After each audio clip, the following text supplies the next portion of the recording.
La femme parle clairement, publiquement de son épanouissement, de son développement, mais elle reste parfois silencieuse sur des questions liées à son intimité. Aujourd'hui, on va devoir briser la glace au cours de cette émission dédiée à la femme congolaise avec, bien sûr, notre invité du jour. Il s'agit du docteur Sarah Mboui. Elle est docteur en médecine physique et réadaptation. Bienvenue à vous, madame, monsieur. Bienvenue également à notre invité. Oui, bonjour. Alors, Sarah, la partie du corps qui nous intéresse le plus au cours de cette émission, elle est peut-être moins connue de plusieurs personnes. Il s'agit du périnée. Pour commencer, c'est quoi le périnée? Le périnée, au fait, est étroitement lié à la féminité de toute femme et même des hommes. Et c'est au fait un soutien. On l'appelle aussi le plancher pelvien. Mais pourquoi? Parce qu'il retient les organes du bas-ventre, tels que la vessie, l'urètre, le rectum. Et il est beaucoup plus sollicité durant l'accouchement, donc avant l'accouchement et après l'accouchement, mais aussi pour passer les urines, pour la défécation. Et maintenant, avec quand ce périnée n'est pas entretenu, il perd de sa tonicité. Et quand il perd de sa tonicité, il y a des problèmes qui peuvent en venir. Donc des problèmes tels qu'une descente d'organes, une fuite des urines et qui peuvent gêner non seulement l'intimité de la femme, mais aussi dans son social. Alors ce groupe de muscles, il s'étend du pubis au coccyx. Donc c'est par rapport au bas-ventre. Si vous sentez votre plancher, c'est la partie la plus dure, l'os le plus dur au bas-ventre, jusqu'à la fin de la colonne vertébrale. Alors, toute cette partie-là, c'est le plancher pelvien. Et il y a 3 orifices. Il y a l'orifice de l'urètre, l'orifice du vagin et l'orifice du rectum. Et les muscles s'étendent de là, donc de l'avant à l'arrière, et il est sollicité, que ce soit pendant la miction, la défécation, pendant l'accouchement surtout. C'est là où la femme, maintenant, prend conscience de ces muscles-là. Alors, pourquoi doit-on accorder une si grande importance pour une partie que l'on ne voit pas forcément, pour une partie, j'allais dire, qui se trouve entre les jambes? Son importance vient, comme je l'ai dit déjà, à la miction. Parce que Miction, c'est trop la miction, technique. ça veut dire faire passer les urines, tout simplement. Parfois, quand on a envie de faire passer les urines, on les retient. On est en train déjà de faire appel à ces muscles-là. Quand on veut faire passer des grands besoins, donc on fait appel aussi à ces muscles-là pour se retenir. Mais maintenant, parfois, quand on fait appel à ces muscles pendant un long moment, ils peuvent se relâcher. Et maintenant, pendant aussi la grossesse fait appel à ces muscles parce qu'elle soutient non seulement ses organes, elle soutient aussi les viscères et elle soutient aussi le poids du fœtus. Ce qui peut faire que si la tonicité est perdue, le plancher pelvien aussi se relâche, ça s'affaiblit. Et ça veut dire que tous ces organes-là ne sont plus soutenus et ça passe par ces orifices-là. Alors, avant de parler de la prévention pour tonifier justement ces muscles, j'aimerais quand même revenir faire un lien entre ce que vous dites et la médecine physique, réadaptation, pour que les gens comprennent pourquoi c'est vous qui parlez du périnée.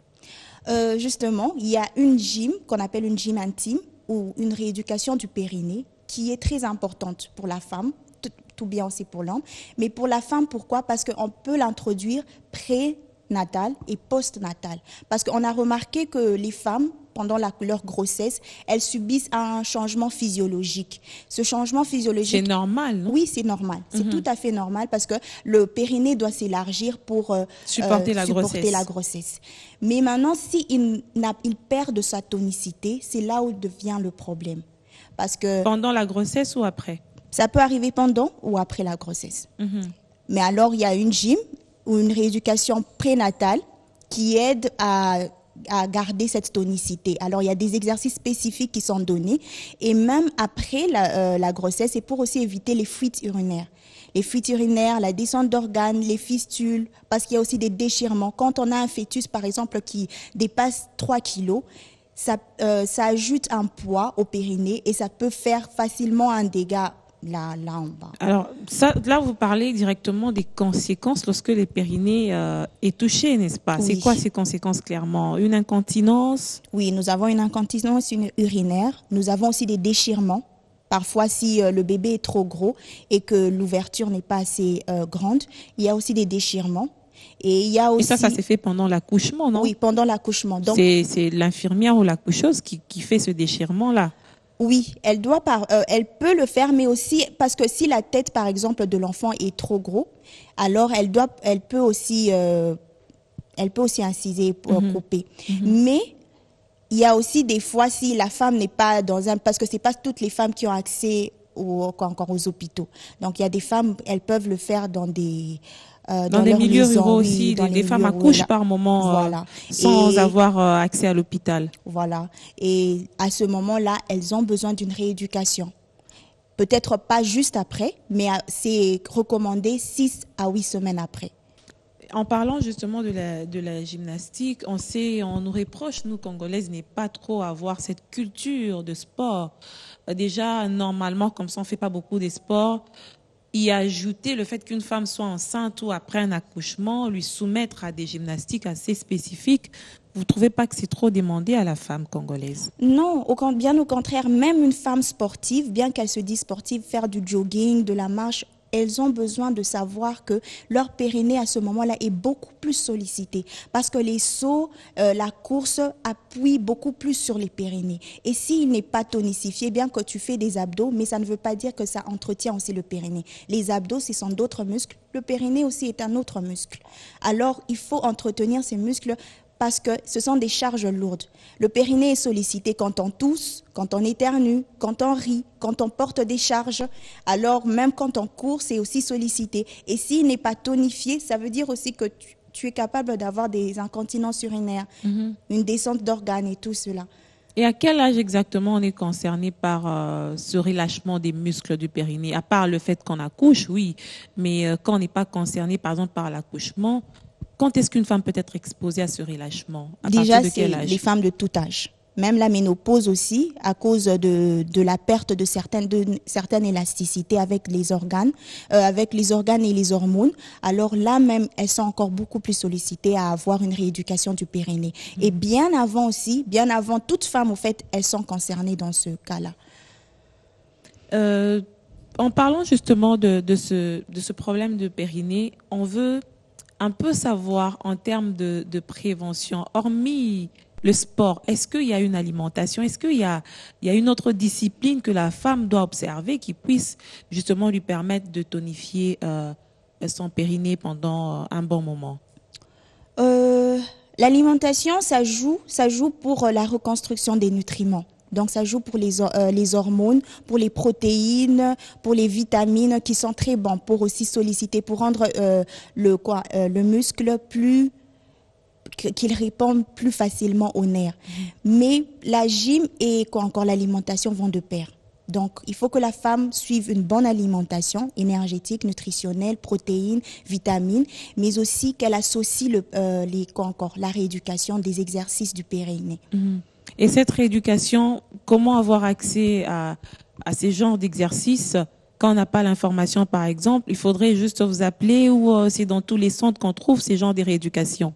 Ou c'est une discipline personnelle qu'une femme peut acquérir en lisant, en voyant, par exemple, sur YouTube, je ne sais pas si ça existe, sur YouTube, elle peut s'informer et le faire à la maison de soi-même, où il faudrait absolument que ça soit dans un centre approprié. Au fait, on conseille au fait à toutes les femmes de suivre d'abord dans un milieu professionnel, donc dans un milieu hospitalier ou dans un centre avec des professionnels. Pourquoi? Parce que cette partie-là, c'est pas toutes les femmes qui ressentent cela. Il y a des femmes, elles sont normales, mais elles ne sont pas conscientes de ces muscles. Alors, il faut qu'elles soient conscientes de ces muscles pour savoir maintenant comment les gérer. Mais il y a des exercices qui sont bien sûr disponibles sur YouTube et tout, mais on recommande d'avoir accès à un professionnel. Pourquoi? Parce qu'il y a certains conseils qui sont donnés sur YouTube, mais qui ne sont pas conseillés par des professionnels. Et ils n'ont pas les appareils donnés ou la science exacte. Et comment justement vous faites pour que la femme ait accès à ces informations et qu'elle vienne vers vous? Je suppose qu'il y a beaucoup de femmes qui sont ignorantes, elles ne savent pas qu'elles souffrent par exemple de ce problème-là. Justement, nous avons eu beaucoup de femmes, nous avons reçu beaucoup de femmes qui étaient vraiment ignorantes de cette partie de leur corps. Elles se plaignaient au fait de beaucoup de problèmes, mais elles ne savaient pas que c'était dû à l'affaiblissement de leur périnée. Par exemple, lesquelles? L'incontinence, vous avez cité. Oui, l'incontinence et puis Certaine lourdeur. une certaine lourdeur qui aussi partait de leur dos ou à leur bas-ventre. Ou bien quand elles disaient que quand elles accouchaient, il y avait une certaine faiblesse, elles n'arrivaient pas à bien pousser. Alors que c'est à ce moment-là que même le périnée est beaucoup plus sollicité. Et aussi, après l'accouchement, elles se disent que non, quand je ris, par exemple, je me sens mal là en bas, qu'il y a une certaine gêne, je n'arrive pas à bien marcher, je ressens mon corps assez différemment, comme un corps étranger. Alors, ce sont peut-être des cas assez fréquents. Des cas assez fréquents que vous avez eu à traiter, bien Oui. sûr. Est-ce que de manière assez générique, vous pouvez nous dire quel est un exercice? Montrer, ça sera peut-être difficile. Qu'est-ce que Oui. vous faites exactement, de manière générique? Généralement, en fait, si même vous pouvez l'essayer, c'est juste tout le monde peut le faire. C'est comme si vous devez retenir un gaz. Donc, un gaz, quand il veut sortir, vous le retenez par votre rectum. Ce qui facilite la rétention, les muscles vont se contracter et ça va facilement donner un exercice. C'est un simple exercice. Vous pouvez le faire, vous le retenez pendant 10 secondes. Combien de fois par jour? 10 secondes, vous pouvez le faire 3 fois Le par jour. retenir, ça veut dire qu'il faudrait attendre quand vous avez ce besoin-là ou Non. c'est un exercice auquel vous vous soumettez comme si Oui, ça venait. comme si ça venait. Vous le faites comme si ça venait. Alors, vous contractez votre rectum. C'est mieux de contracter votre rectum parce que ça va aussi contracter l'avant. Mais c'est trop scientifique ce que vous dites. Il y a des femmes qui ne connaissent pas les rectums, c'est quoi? Vous contractez l'anus. Là, c'est plus clair. Oui, vous contractez l'anus comme si vous voulez bloquer. Vous contractez l'anus, ce qui facilement va contracter l'avant et l'arrière. Ok. Et quand vous le faites, vous le retenez pendant 10 secondes. Si vous êtes capable de retenir pendant 10 secondes, c'est que votre périnée est bon. Vous le relâchez. Vous faites ça peut-être 10 fois. Après, vous faites 1 minute. Vous vous le relaxez et vous reprenez l'exercice. Ça, c'est le plus simple. Vous pouvez le faire en allongé, assis et debout. Mais que vient faire finalement la rééducation dans tout ça? Maintenant, la rééducation, c'est par rapport aux fuites urinaires, aux descentes d'organes, mais aussi à certains autres problèmes. Par exemple, comme j'ai dit, il y a certaines femmes, dans leur sexualité, elles ne jouissent plus. Ça, c'est encore un grand problème. Et puis, les fuites urinaires, vous savez, dans un milieu social, ça commence à vous gêner parce que votre famille ou bien vos amis commencent à vous fuir parce que vous sentez pas bon, parce que maintenant, on commence à associer certains noms à vous et maintenant vous commencez aussi à vous demander si c'est normal ou c'est pas normal. Il y a beaucoup de femmes aussi qui se plaignaient, qui disaient je n'arrive pas à aller même chez un docteur parce que je ne sais pas quoi dire, je trouve que c'est pas normal, toutes les femmes arrivent à le faire, elles ont accouché, mais moi qu'est-ce qui s'est passé? En fait, il y a juste une rééducation, ça peut vous prendre 10 séances au moins si ça dépend de votre périnée, mais il faut en parler. Est-ce que vous organisez des sensibilisations un peu plus accrues avec un grand nombre des femmes pour qu'elles puissent avoir accès à cette information-là? Oui, nous organisons aussi dans les églises surtout. Ok. Nous allons dans les églises. Là encore, c'est très essentiel. C'est vrai que les femmes sont nombreuses dans les églises, mais elles n'ont pas accès à l'information. Non. C'est un sujet tabou. Oui. Quand même, comment vous faites pour convaincre les pasteurs à parler de ça dans une église? On parle aux problèmes auxquels elles font face, pour éviter que ces problèmes ne puissent dégénérer ou devenir à un moment donné, parce que certaines femmes, quand elles font face à ces problèmes, elles peuvent être répudiées par leur mari ou par leur famille, délaissées à elles-mêmes. Alors pour éviter d'arriver jusqu'à ce point-là, on essaye de sensibiliser les femmes et de dire que non, elles ont besoin de cette rééducation, que ce soit en groupe ou personnel. Alors, c'est comme ça qu'on s'y prend. Et en parlant de vous, Sarah, qu'est-ce qui vous a donné le goût d'embrasser cette carrière de médecin ou de docteur en médecine physique et réadaptation? C'est quoi en fait ce que vous faites exactement comme métier? Mon métier est tout simple. Il est tout simple parce que ça aide seulement les personnes qui ont perdu leur fonction. Leur fonction, ça veut dire dans votre corps, il y a les muscles, les nerfs. Et quand une fonction, par exemple, quand vous avez une fracture au bras. Vous êtes kinésithérapeute? Il y a une différence. Il y a une différence dans le traitement. C'est quoi la nuance? Dans le traitement, il y a une très grande... Parce que moi, je suis spécialisée ergothérapeute. Eux, ils sont spécialisés kinésithérapeutes. Dans l'ergothérapie, j'associe aussi la fonction de l'occupation. De l'occupation, ça veut dire si vous êtes par exemple une femme qui travaille en tant que journaliste comme telle, je dois voir votre occupation. Quelles sont les pauses que vous prenez durant toute votre journée et quels sont par exemple les muscles les plus sollicités. Et par rapport à cela, maintenant, je viens faire une rééducation appropriée pour que si, par exemple, quelque chose, un problème vous est arrivé, cela ne puisse pas vous déranger dans votre vie quotidienne. Parce que l'occupation a une place importante dans la vie de tout un chacun. Mais on n'a pas cette culture-là de vous consulter. Et comment vous faites pour vous en sortir? Je pense que vous passez quand même du temps sans malade, hein, parce que c'est pas une culture. Par exemple, pour moi qui travaille tous les jours au quotidien, je me plains des maux de dos, mais je me dis ça va passer. Je veux pas voir un médecin tant qu'il n'y a pas encore eu des problèmes sérieux. Oui, c'est au fait le problème. Beaucoup de gens attendent que ça soit grave avant de nous consulter.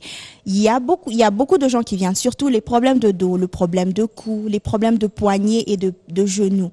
Ce sont les plus courants.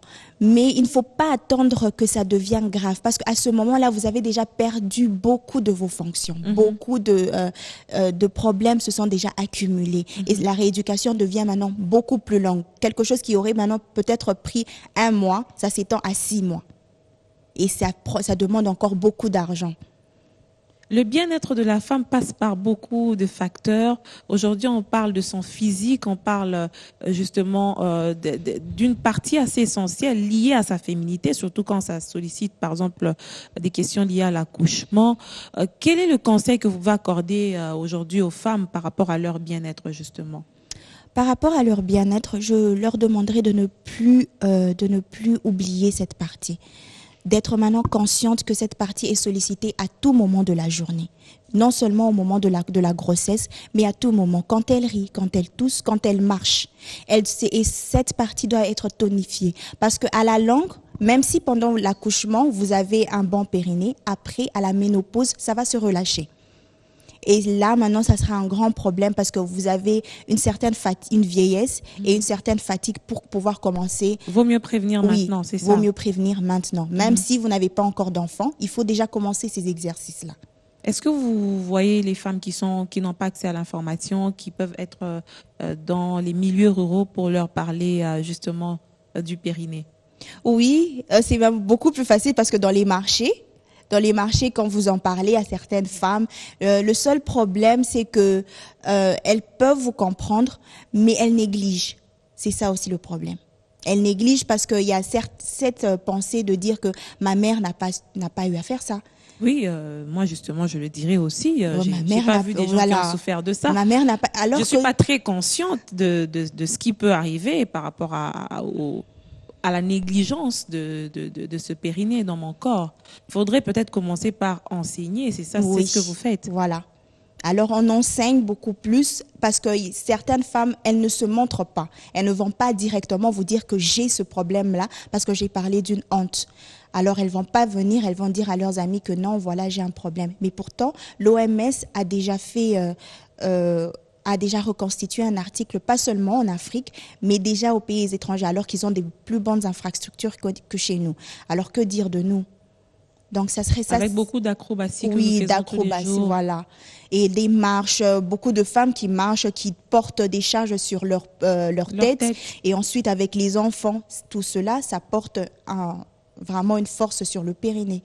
Alors, il faut en parler pour que ces femmes sachent et que même dans leur entourage, elles peuvent en parler. Il y a des femmes qui peuvent se dire « Ah, je souffre de cela. Et quel est le médecin je peux voir pour Est-ce que vous avez des financements justement où vous le faites de manière bénévole ou ça représente un coût pour avoir accès à vos exercices, à vos soins? Au premier moment, oui, on peut parler, c'était bénévolement. Oui, je peux dire qu'au début, c'était vraiment bénévolement parce que la plupart des femmes qui venaient, c'était pas des femmes qui avaient des moyens. Donc, elles venaient et il fallait enseigner. Mais après, quand on a commencé à faire plus de sensibilisation, on a commencé à mettre des tarifs sur nos exercices. Et bon, ça ça évolue ainsi. Vous pensez pas que c'est un peu trop demandé à la femme congolaise qui est aujourd'hui fait face à beaucoup de problèmes? Vous êtes dans la réadaptation et la médecine physique, certainement que vous rencontrez ces milliers de personnes qui font l'AVC. C'est dû justement au poids des familles, au poids qu'ils ressentent au quotidien et ça finit par affaiblir leurs muscles, attaquer les nerfs. C'est pas trop demandé à la femme? Si, c'est pas trop demandé parce que c'est directement lié à sa santé, directement lié à son bien-être. Vaut mieux que tu sois en bonne santé que de souffrir et de ne pas avoir de moyens. Parce que s'il n'y a pas de moyens pour prendre soin, donc vous allez aller d'hôpital en hôpital, on vous envoie, mais vous n'avez pas de solution. Alors que là, il y a maintenant une solution qui est disponible, qui n'est pas très chère, mais qui va vous aider tout au long de votre vie. Est-ce qu'il y a des complications très, très fatales qui sont liées justement Non, pas à ce du relâchement? Non, au relâchement Au du relâchement, muscle. oui. Est-ce qu'il y a des complications très difficiles à gérer par moment? Oui, si par exemple il y a une descente d'organes, par exemple, ça peut empêcher que vous ayez un passage d'urine facile. Et peut-être ça va commencer à vous gêner. Dans votre marche, pendant que vous êtes assise, comme pendant que vous dormez, ça va commencer à vous gêner. Et maintenant, imaginez si ce sont les fuites d'urine et de défécation. Là, maintenant, c'est encore plus grave. C'est pire, oui. Sarah, le mois de mars nous donne quand même cette opportunité de sensibiliser davantage les femmes par rapport à des questions assez spécifiques. Aujourd'hui, où ce mois a été spécialement dédié à la femme rurale, voilà pourquoi je ne cesse de vous poser la question, est-ce que Sarah, vous pensez vraiment à cette femme rurale, surtout pendant ce mois de mars? Qu'est-ce que vous avez prévu pour elle? Elle est au quotidien exposée à beaucoup de choses. Par moments, des questions liées au planning familial. Elle ne sait pas quand est-ce qu'il faut avoir des enfants. Il y a une succession d'accouchements. Elle ne sait pas comment s'y prendre. Conséquence, elle a des problèmes dus, par exemple, au relâchement de son périnée, mais sans qu'elle ne soit informée. Oui, c'est justement pour ça que nous prenons des sensibilisations dans les églises et dans les marchés. Parce que c'est beaucoup plus facile d'aller dans ces milieux-là et de les rencontrer beaucoup plus. Mais maintenant, par rapport à cela, le planning familial et les accouchements successifs, c'est même à cause de cela que nous avons besoin qu'elles aient cette connaissance. C'est très important pour elles. Elles sollicitent beaucoup plus leur périnée et maintenant, pour trouver une solution à leurs problèmes, elles se cachent. Non, il ne faudrait pas qu'elle se cache, mais qu'elle soit ouverte, qu'elle puisse en parler afin qu'elle trouve une solution et un traitement qui ne demande pas beaucoup de temps. Mais apparemment, on est plus dans les bureaux, dans les villes que dans les milieux ruraux où l'accès à l'information n'est pas assez facile pour ces femmes. Vous allez à Maluku ou vous êtes déjà allé à Maluku? Non, Maluku, je ne suis pas encore allée.